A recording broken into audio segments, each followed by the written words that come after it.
আমাদের এই বিকাশ ভট্টাচার্য, যিনি আজকে পশ্চিমবঙ্গের এই এতগুলো ছেলের ঘরে আজকে অশান্তির আগুন পাকিয়েছে সেটা আমরা মনে করি। তিনি এসে বলছেন যে ক্যাপ্টেন অ্যাভেন্স পেয়েছে মানে ওরা স্কুলে জয়েন করতে পারবে কিন্তু মাইনে পাবে না। তারপর আমাদের মুখ্য সভাপতি স্যার আবার হিয়ারিং করলেন এবং তিনি অনির্বাণ বোস স্যার বললেন যে না, ওরা সকলেই মাইনে পাবে। তাহলে আমার একটা কথা, তাহলে বিকাশ ভট্টাচার্য যে এত বড় বড় লেকচার দেয়, তা উনি কি জানেন না ক্যাপ্টেন অ্যাভেন্সের মানে? উনি কিন্তু সব জানেন। বদমাইশি করে এই পশ্চিমবঙ্গকে অশান্ত করার জন্য ও আর ওর শিষ্য মোটাটা শামীম, ওরা দুজনে আজকে এই চক্রান্ত করছে। এবং আমরা দেখেছি টিভির পর্দায়, মিডিয়াতে ওই ভগবান গাঙ্গুলি বাইট দিয়েছে যখন আমাদের এই কেসটা চলছে, উনি বাইট দিয়েছেন এবং উনি বলছেন যে আমি বিকাশ ভট্টাচার্যের পায়ের তলায় বসে আজকে রাজনীতি শিখেছি। তারপর উনি আবার বিজেপিতে জয়েন করেছেন।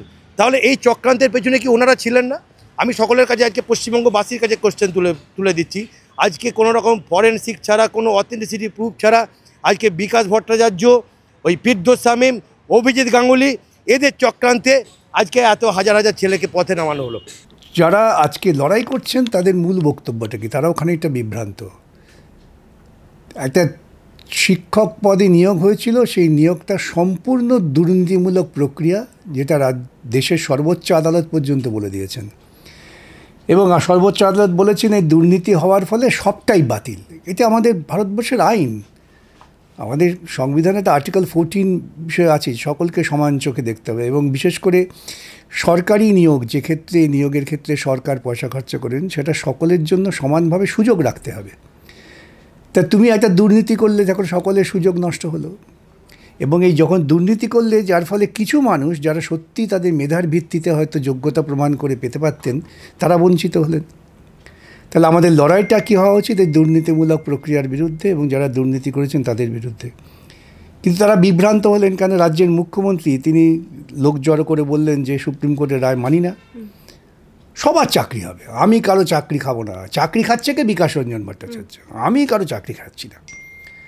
তাতে রাজ্যের প্রশাসনিক প্রধান যদি এইভাবে সাংবিধানিক স্তরের সর্বোচ্চ যে রায়, সেই রায়কে অগ্রাহ্য করতে পারে এবং সেটা যারা বিশ্বাস করতে পারে তারা নিজেরাও বিভ্রান্ত। এবং তারা বিশ্বাস করে ভেবেছিলেন যে আমাদের রাজ্যের মুখ্যমন্ত্রী আমাদের সকলের কাজ ফিরিয়ে দেবেন। আজকে তারা বুঝতে পারলেন যে মুখ্যমন্ত্রী অনর্গল মিথ্যা কথা বলেছেন এবং তাই তারা বিক্ষুব্ধ, তাই তারা বিক্ষোভ প্রদর্শন করছেন। তারা ভেবেছিলেন যে আমরা মুখ্যমন্ত্রীর কথায় প্রাণিত হয়ে বিক্ষোভ করছি, আমাদের পুলিশ পেটাবে না। কিন্তু ওদের তো রাষ্ট্র ব্যবস্থা, রাষ্ট্র পরিচালন যন্ত্র সম্পর্কে ধারণা নেই, তাই পিটুনি খেয়েছেন। খুব দুঃখের, খুব বেদনার। কিন্তু ওদের লড়াইটা কেন্দ্রীভূত করতে হবে এই দুর্নীতিমূলক প্রশাসনের বিরুদ্ধে। আমার চাকরি ফিরিয়ে দাও বললে এই রাজ্য সরকারের চাকরি দেওয়ার ক্ষমতা নেই। তাদের চাকরি পেতে গেলে পরে ওই সুপ্রিম কোর্টের নির্দেশ মেনেই মেধা প্রমাণ করেই চাকরি পেতে হবে, যেটা নিশ্চিত করতে হবে যে আবার এই যে পরীক্ষা, সেখানে যেন দুর্নীতি কোনো মাত্রই জায়গা না পায়। তারা তো চাইছে না যে আর দ্বিতীয়বার পরীক্ষা। তার কারণ তাদের বলা হয়েছে, তাদের বোঝানো হয়েছে যে আমরা ব্যবস্থা করবো, আমরা রিভিউ করছি, এই করছি, সেই করছি, লম্পজম্প কত করেছেন। তাই তো বোঝানো হয়েছে যে আমি তো চাকরি দিচ্ছি, চাকরি খাচ্ছে অন্য একজন লোক।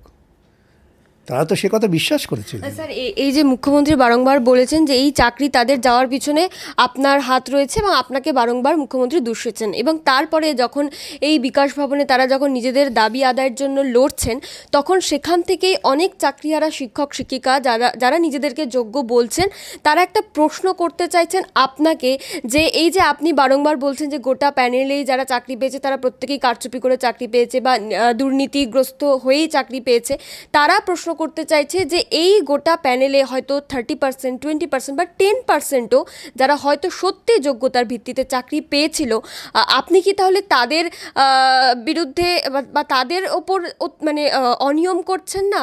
এটা তাদের প্রশ্ন। যারা প্রশ্ন করেছেন আমি আশা করব তারা অত্যন্ত বুদ্ধিমান মানুষ, তারা শিক্ষক হবেন। প্রশ্ন হচ্ছে আমি এটা নির্ণয় করি না। আজকে একটা নিয়োগ প্রক্রিয়াটাই দুর্নীতিমূলক, যেটা কলকাতা হাইকোর্ট, সুপ্রিম কোর্ট, যারা বিচারপতিরা ওখানে আছেন তারা তো কোনো দলের নন। তারা তো তথ্যের ওপর দাঁড়িয়ে, যুক্তির ওপর দাঁড়িয়ে আইনভিত্তিক বিশ্লেষণ করবেন। এবং ওরা তো ওদের কথা বলার জন্য ভারতবর্ষের সব দামি দামি আইনজীবীদের দিয়েছিলেন। ওরা কোথাও কেউ একবারও দাবি করেছেন যে আমরা কেউ দুর্নীতির সঙ্গে যুক্ত নই? কোনো অ্যাফিডেভিট ছিল? এই প্রশ্নগুলো ওদের আঁতে লাগবে, আমি করি না। তো ওরা তো সেখানে দাবি করে বলতে পারতেন হলফনামা দিয়ে যে আমার সঙ্গে দুর্নীতির কোনো যোগাযোগ নেই। কেউ বলেছেন? মুখে আমি আনটেন্টেড টেন্টেড বলে অনেক অনেক কথা বলেছেন। যাই হোক, তার মধ্যে আমি যাচ্ছি না। আবারও ওরা বঞ্চিত, ওরা মনে ব্যথা পাবেন। প্রক্রিয়াটা যদি দুর্নীতি হয়, কিছু মানুষ দুর্নীতির শিকার হয়, ওরা হচ্ছেন দুর্নীতির শিকার, যাদের সত্যিই যারা মেধার ভিত্তিতেই ওইখানে হয়তো চাকরি পেতে পারতেন অন্য লোকের থেকে ভালো মেধাবে। কিন্তু দেখতে হবে তো আমার জন্মসূত্রটা কী। সুপ্রিম কোর্ট বলছেন, হাইকোর্ট বলছে the entire process is tainted, corrupted, vitiates. এটাকে আমার কথা নাকি? আমি তো তাদের সামনে যুক্তি তুলে ধরেছি। আরেকটা কি বড় জিনিস জানেন তো, একজনও যদি বেআইনি পথে এই চাকরির মান্যতা পেয়ে যায়, তাহলে আমাদের ভারতবর্ষের সংবিধানকে লঙ্ঘন করা হয়। বুঝতে হবে, আজকে এই 22 লক্ষের মধ্যে যারা বঞ্চিত হলো, তাদের মধ্যে তো কেউ বলতে পারে আমি তো এর থেকে ভালো ছিলাম। আমাদের সুপ্রিম কোর্টের ধারাবাহিক রায় তাই, যে যদি দেখা যায় যে দুর্নীতির পরিমাণটা ব্যাপক, সেক্ষেত্রে কে ভালো কে মন্দ এ খুঁজে বার করা যায় না। সেই জন্য সুপ্রিম কোর্ট সবটাই বাতিল করে বলেন আবার করো। যাদের মেধা আছে তারা নিশ্চয়ই মেধা প্রমাণ করে চলে আসবেন। আসলে ওরা প্রকৃতপক্ষে মমতার অপযুক্তিটাকেই ওদের যুক্তি মনে করে লড়াই করছে। এবং এই মুহূর্তে রাজ্য সরকার রিভিউ পিটিশনে যাচ্ছে এবং সেখানে এই যে যারা নিজেদেরকে যোগ্য বলছেন সেই শিক্ষক শিক্ষিকারা তারা চাইছেন যে এবার যাতে আপনি তাদের প্রতি আর অবিচার না করে তাদের পাশে দাঁড়ান এই রিভিউ পিটিশনে। তো আপনি কি করবেন? রিভিউ পিটিশনে প্রথমত আমাদের কিছু বলার সুযোগ থাকে না। আর 2 নম্বর, আমি তো বলতে পারবো না যে পদ্ধতিটা ঠিক ছিল। ওই একজন বা দুজন ভালো বললে আমাকে মেনে নিতে হয় পদ্ধতিটা ঠিক ছিল। আমি গাধা হতে পারি, কিন্তু অত গাধা হতে পারবো না।